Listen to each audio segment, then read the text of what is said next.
Hey, Knolly Williams here. Welcome back to the podcast. Now, in today's episode of the podcast, I am going to teach you how to succeed at a higher level with listings. Now, listings are the name of the game, okay? If you are in the real estate game, I know you are, you want to start focusing on listings. If you haven't already started focusing on listings or you want to start focusing more on listings, this episode is for you. In this episode, I'm going to share with you the top 10 reasons why you should be focusing on listings, and you should make listings the thing that you do for the rest of your career. You'll definitely want to take notes.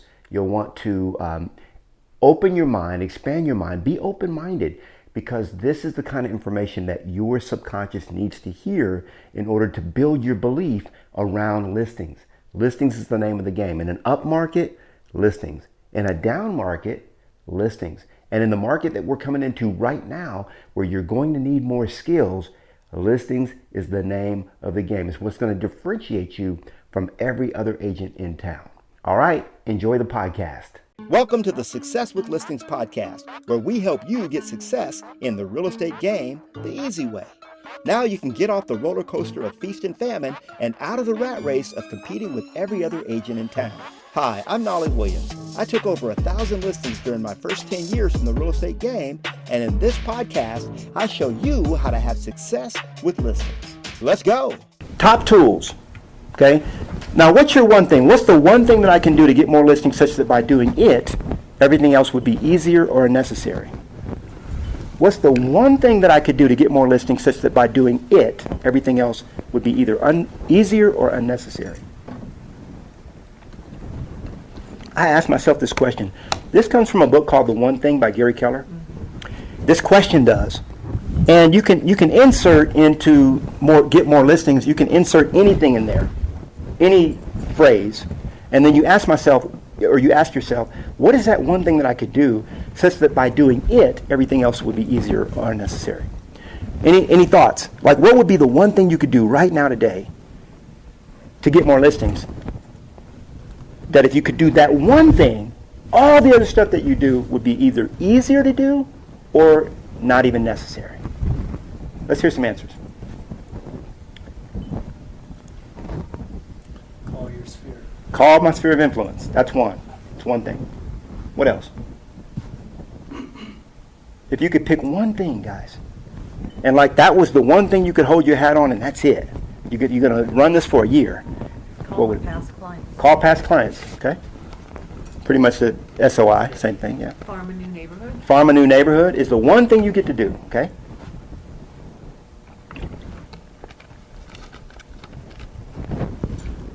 Let me share with you, and this is a great question. I want you guys to ponder this question. I want you to go home and think about this, because this is reality. This is real. This is a very real question that you should be asking yourself. Here's what I thought of. I said, if I could pick one thing to do to get more listings such that by doing that one thing, everything else would be either easier or unnecessary, it would be this one thing. Become famous. Become famous. If I could pick one thing to do, okay? Now, does a famous person get their calls returned? Does a famous person get their calls returned? Yes. And I'm not talking about being haughty, arrogant. Was Jesus a famous person? Very famous. Was he haughty, arrogant, prideful, boastful, big-headed? No, that's not. We have a bad view of being famous. Okay? I don't want any secret agents in this room. People should know who you are. When you call your sphere of influence and you're famous, I guarantee you get a whole nother treatment. I've even had some of my, because I teach this. I teach people how to become famous. You get a whole different treatment. I've had, even one of my students was saying this a couple weeks ago. He's like, man, even my family's treating me different. Like now that he's on YouTube and people are, he's basically becoming famous, his family members are treating him differently. He's like, I don't understand that. A lot of famous people have a book, don't they? You get on Oprah, they're like, and my new book, and the other person's like, and I just wrote a book about, I'm like, everybody's got a book. I'm going to write a book. And so I wrote a book for sellers. I call it Consider It Sold, the complete book for sellers, And one of my students, I would always tell them, just like I'm in class today, right? I would always tell them, you need to write you a book. You need to write a book. And so I call them back 3 weeks later. how's the book coming along? Well, I'm at chapter 1, page 1. Okay? A month later. Chapter 1, page 1. 2 months later. Chapter 1, page 1. And apparently writing books is hard. Apparently. It is. It is difficult, especially when you write your first one. The rest of them after that are easier. Trust me. And actually the reason why I wrote this was to leverage my time. Wasn't just to become famous, but you can actually reverse engineer. How many of y'all know it's not that difficult to become famous in the United States of America? Did y'all know that? I mean, people are becoming famous overnight with viral videos and all this stuff, right? It's not that difficult. And if you look the part, because here's what's a famous person or what's a mega agent got that you ain't got? Listings. Notoriety. Listings. I like it. Woo!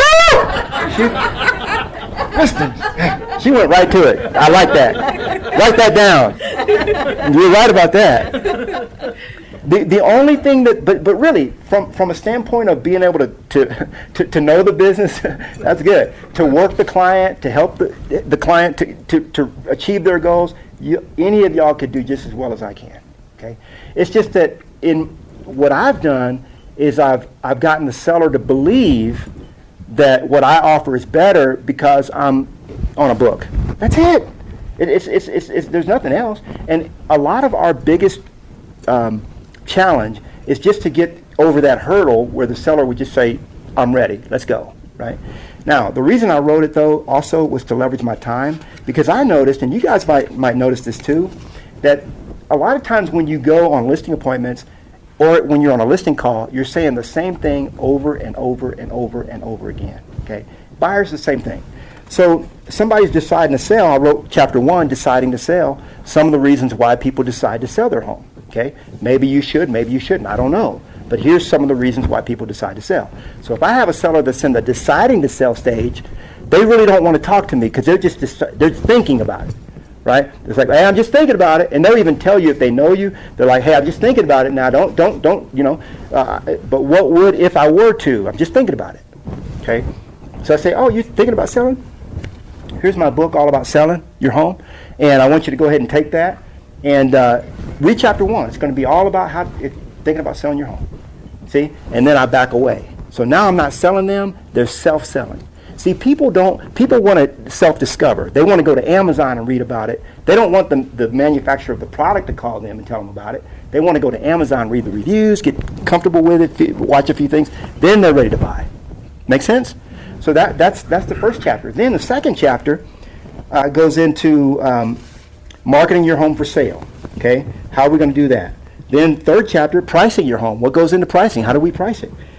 Getting your home ready for the market, right? So after I've already taken the listing, right, sit down with the client, take the listing. I say, now Jim, we want to get your home ready for sale, so what I recommend you read chapter 4. It's going to have all my checklists and everything for getting your home ready for sale. When you're ready, call me up. We'll send a photographer out, take the photos. Okay, so they're self-educating themselves. And a lot of times, frankly, when you're at a listing appointment, you spend an hour with them, an hour and a half, whatever it is, how much of what you tell them will they remember? Very little, because it's new information for them, right? Well, by me having it here, I just say, hey, go to chapter 4. It's got everything you need to. And each chapter is only about 6 pages, so I make it real short. Then, choosing the right agent. Of course, that's going to lead them right to me, right? Handling showings. Now their home is on the market. So we're going to go right to chapter 6. I'm going to say, hey, now that we're on the market, I want you to read chapter 6 on handling showings. That's going to show you all about how to prepare for the showings and all that kind of stuff. Now, chapter 7 is one of my favorites, working with offers. Because we just got an offer in. And your name is? Charla. So I call Charla, I said, Charla, we just got an offer in. I think it's a great offer, but I want you, Charla, to look at it. You know, y'all look at it together and just call me up and see what you think. Now, by the way, I want to make sure you read chapter 7 as you're reviewing the offer, right? So they go to chapter 7. It's like 6 pages. It talks about, you know, the option, all the stuff that, you know, sales price, how the inspections are done and all that stuff. So they read the offer, they read chapter 7, and they call me back. They really don't have any questions. So now I don't have to spend an hour with them on the phone reviewing the offer or in person with them because they are self-educated, right? And then chapter 8, closing on the sale. It prepares them for the close. So really what this does is it eliminates a lot of my time. See, a lot of people, what they don't realize, where'd my clicker go? What a lot of people don't realize in this business is if you give sellers the right tools, not only can you help yourself, but you can help them, okay? And you can cut a lot of your time down. Because if you're going to start doing more business, you don't want to spend more time doing more business, do you? How would you like to do double the business you're doing now, but spend the same amount of time you're doing? That's what I'm talking about, okay? And handy tools like this will help you. So one of my students was like, Knolly, this was years ago, he says, can I just use your book? And I was like, what, my book? And I didn't license it back then, now I do. I said, I've been telling you how to write this thing. I even gave you the template. So I said, you know what, I'm going to license it. So now what I do, I license it to agents. So this is an agent in San Antonio. This is one in California. It's another one in California. They put sponsors on the back and covers the licensing fee, right? And each sponsor just pays $99. Imagine if your home inspector, your painter, your handyman got to go with you on every listing appointment for a full year for $99. It's a no-brainer, right? So they easily pay it to be on the back, because if I'm at the listing, I say, hey, now, Charlotte, remember those broken doorknobs? Here's my handyman. And the carpets, we talked about getting those cleaned. Here's my carpet cleaner. Oh, and we also talked about that back orange bedroom. We need to paint that one. Here's my painter. See, makes it easy. So that's number one, a book. Famous people have a book. I have a book, okay? Now, pre-listing package. What I call this is really, a pre-listing package is really more of a, now how many of y'all have a pre-listing package, by the way? Okay, so I think of it more like a press kit. So if I'm going to go out for a movie role or something like that, I'm going to have a press kit that just talks more about, unless I'm like, some of you guys are going to become so well known that you don't need anything. But I did listings without a press kit, and really you don't need a pre-listing package. You do not need one. You do not. And you'll be able to take listings without one. But if you're hot without one, you'll be on fire with one. Because it just makes it so much easier for you. And the biggest thing that I like about it is that when I get to the listing appointment, I really don't have to sell myself at all. Why? Because I've already pre-sold them on everything about, top 10 reasons to list your home with Knolly team. Top 4 reasons that homes don't sell. This is another great piece that I use. And what to do about it. This is if they're thinking about interviewing more than one agent, I want them to go through, do you know what questions you should be asking? Most people don't. Well, here's my top 10 questions to ask any realtor before you list your house with them. And here's my answers, And then at the bottom, it's how many did they get right, Now, how many did I get right? It's 10 out of 10. It's my quiz. Yeah. It's my quiz, right? So you guys just come up with your own, right? Preparing your home for sale, showing your home, checklist, right? And then I have the homework packet. Now, this is money. Pay attention now. I don't want to see any dozers offers in here right now. When I get the yellow pages out, I want you to. So here's what I do. I give homework. Why my home is special. Home features that we really enjoyed, the type of person that we think would really love our home, and so on, right? Then on the second page, I want them to list all the upgrades. I want them to really think about it. And then I have them fill out 2 pages of check boxes that I'm going to use, or my assistant, to put on MLS. Right? Now, you can walk through the house with a checklist, and that's fine. You could easily do that, right? But what I tell a seller is, I say, Charla, you've lived at your home now for 9 years, right? 9 years? And I've been here for, an hour. Now, you're going to be far more better at knowing your home than I am. So now I used to fill these out myself, Charla, but what I would find is that I got a few of them wrong. A checkbox here, a checkbox there, it's easy to do. But you're not going to get it wrong because it's your house. Right? And it takes about 20 minutes. Now, would you like me to fill it out, or would you prefer to? 100 times out of 100, they're going to tell you that they'll do it, right? And that's another time saver for you. You get this back, they send it right back to my assistant, and she puts it on, does all the stuff. Now, here's the money piece. Remember I said there's money in here? When you have, like I always have my assistant say, Knolly's going to be out there 2 o'clock on Thursday, or whatever the time is. Make sure you have the homework packet filled out and 2 keys ready for him when he gets there. Now, I walk in the door, they got the homework packet filled out and 2 keys on the table. What's that mean? You're listing. I already got it. I don't have to do anything.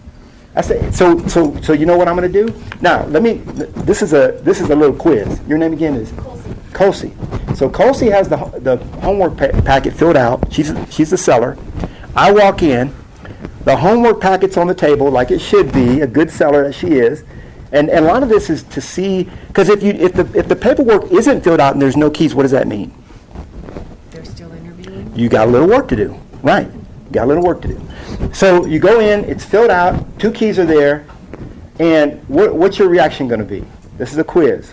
What's your reaction going to be when you see that? Fantastic. Happy. Happy. What else? Who else? What's your reaction going to be when you see that? What would you do when you saw that on the table? Get excited. Get excited. That's exactly right. Happy, get excited. All right. So it's going to be Colsey, right? So I'm going to say, Colsey, can I see that? Wow. And I'm going to look at it for about 30 seconds. Okay? And because this is, Colsey, you know what? It takes time to do this. And I'm going to say, Colsey, this is amazing. You wrote this? You wrote this, didn't you? Wow. Whoa. Look at these upgrades. I'm going to have fun selling this. Wow. You see what I'm doing? I'm reinforcing with her that she did the right thing. And by the way, the stuff that we learned in kindergarten and how we felt in kindergarten, did y'all know you never really grew up? They just pretend like we grew up, but we never grew up. We love having those 5 stars. We love having a star on our paperwork and going home and showing it to mommy and daddy, right? So when I go to the listing appointment, I'm mommy and daddy. And I'm letting her know that she did a great job in doing this. Plus it's reaffirming that she's going to list with me. Does that make sense? A lot of what you got, see, I'm already giving her the paperwork back. A lot of what we do, guys, is psychology. You already know that you're going to do a great job for the seller. You already know that.